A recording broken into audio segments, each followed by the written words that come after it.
हज़रत इमाम साहब यहाँ मौजूद हैं, मौलाना जमशेद साहब, और अल्लाह ने इनको बड़े इल्म और नवाज़िशात से अल्लाह पाक ने इनको नवाजा है। मैं चाहता हूँ हज़रत यहाँ मौजूद हैं, क्यों ना हम इनसे फ़ायदा उठाएँ, दो बात सुने, अमल के लिए न मालूम अल्लाह पाक किन से क्या कहलवा दे और क्या सुनकर हमें हिदायत मिल जाए। इसलिए मैं हज़रत मौलाना जमशेद साहब से भी दरख्वास्त करूँगा, हज़रत मौलाना तशरीफ़ लाएँ।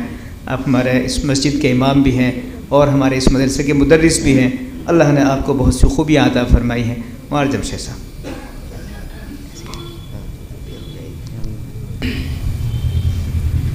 बिस्मिल्लाहिर्रहमानिर्रहीम। क़ुल हल यस्तविल्लज़ीना यअलमूना वल्लज़ीना ला यअलमून। सदक़ल्लाहुल अज़ीम। मुअज़्ज़ज़ उलमाए किराम और ज़िम्मेदारान मदरसा, अज़ीज़ तलबा,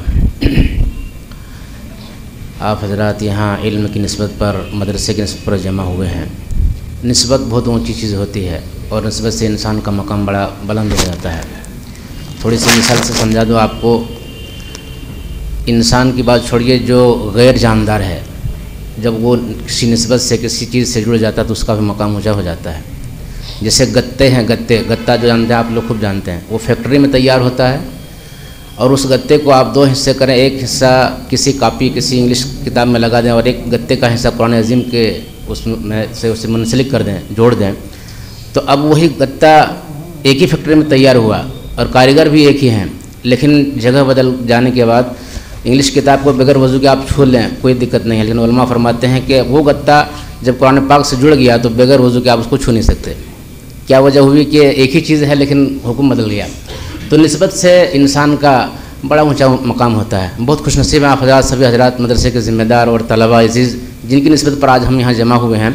निस्बत बड़ी ऊँची चीज़ है। मैं सिर्फ 3 बात अर्ज़ कर दूँ कि इसमें पढ़ने पढ़ाने वाले और ज़िम्मेदार इसकी क्या मिसाल है। 3 चीज़ें हैं। रोटी आप खाते हैं अल्हम्दुलिल्लाह, इसमें कोई शक नहीं है। तो रोटी तैयार कैसे होती है, उसके पहले कितनी चीज़ें ज़रूरी होती है आप समझते हैं। मुनासिब आग का होना ज़रूरी है और फिर तवा का होना ज़रूरी है, फिर आटा।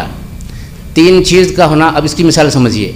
मुनासिब आँच यानी आग, उसकी मिसाल है तलबा के ज़िम्मेदार जो माँ बाप हैं, और तवा उसकी मिसाल है उस्ताद की जो पढ़ाने वाले हैं, और उसमें रोटी तैयार हो जाती है वो तलबा की मिसाल है। अब देखिए रोटी सही मुनासिब कब आपको मिलेगी, जब सही आँच देंगे तो सही तवा भी गर्म होगा, और जब सही आँच लगेगी और तवा सही गर्म होगा तो रोटी भी सही तैयार होगी। आँच तेज़ हो जाएगी, तवा ज़्यादा गर्म होगा, रोटी जल जाएगी। आँच हल्की होगी, तवा हल्का होगा, रोटी कच्ची रह जाएगी। तो क्या चाहते हैं आप, ये आपके ज़िम्मे है। तो आँच की मिसाल है आप हज़रात की, ज़िम्मेदार की, तलबा के वालिदैन की। सही आँच का मतलब बहुत सारी बातें हो सकती है कि जिस उस्ताद ने आपके बच्चे को पढ़ाया उसका एहसान ज़िंदगी पर आप नहीं भूल सकते हैं। दूसरी बात, मुनासिब तनख्वाह होनी चाहिए। तनख्वाह तो बहुत कम है और हम चाहते हैं कारी अब्दुल बासित साहब बन जाए हमारे मदरसे में, ऐसा हरगिज़ नहीं होगा। मैं आपको खुलकर बात कर दूं, जिस सही मानों में जिस हिसाब से आज मदरसे में आपकी मेहनतें हो रही है, जिस तरह आपका बच्चा पढ़ रहा है, सही मानों में उस्ताद की तनख्वाह उस तरह नहीं हो रही है। तनख्वाह में इजाफा होनी चाहिए। सही आँच देने का मतलब ये होता है, जब सही आँच लगेगी तवा सही मानों में गर्म होगा, और जब गर्म होगा तो रोटी भी सही मानों में हमें, यानी बच्चा सही मानों में तैयार होगा। माशाल्लाह मोहम्मद तैयब साहब ने, तैयब अजीज़ सल्लम ने कितने अच्छे अंदाज से कुरान पाक पढ़ा। क्या समझते हैं इनके पढ़ने में, क्या इनके माँ बाप की कितनी निगरानी के साथ साथ इनके उस्ताद की कितनी जिम्मेदारी और कितनी मेहनत उन्होंने की होगी। तो मैं समझता हूँ मेरे भाइयों, ये तीनों चीज़ें जब सही अंदाज में होगा तो इंशाल्लाह हमारा मदरसा भी, मदरसे में पढ़ने वाले भी, बच्चे भी, और उस्ताद की हिम्मत अफजाई के लिए मुनासिब तनख्वाह भी होनी चाहिए। आज हम 4-5 हज़ार देकर समझते हैं बहुत कुछ दे दिया, ऐसा कुछ भी नहीं है। ऐसा कुछ भी नहीं है। ये गलतफहमी हमें दूर होनी चाहिए। अल्लाह ने आपको नवाजा है, हमारे बच्चे की तैयारी के हिसाब से तनख्वाह होनी चाहिए। मैं किसी की तरफदारी नहीं कर रहा हूँ, बल्कि मैं ये आम बात कहीं भी मदरसे में कहता हूँ।